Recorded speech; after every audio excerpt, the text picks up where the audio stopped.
Day 44 of 365 Bible Stories.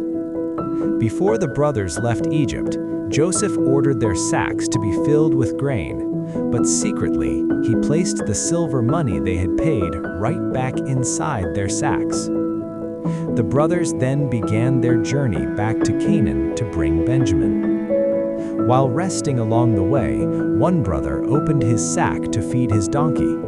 To his shock, a pouch of silver coins was sitting right on top of the grain. "Why has my money been returned?" he asked.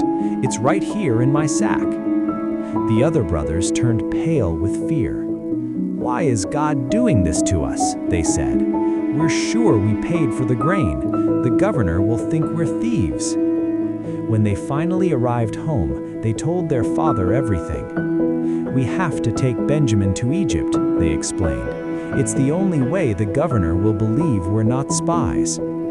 They also told Jacob about the money they found in their sacks. Jacob was heartbroken. "I am an old man," he said. "My beloved Joseph was taken from me, and now you want to take Benjamin too? I will not let him go." So the brothers remained in Canaan and could not return to Egypt. Join me tomorrow as we continue this journey through the Bible.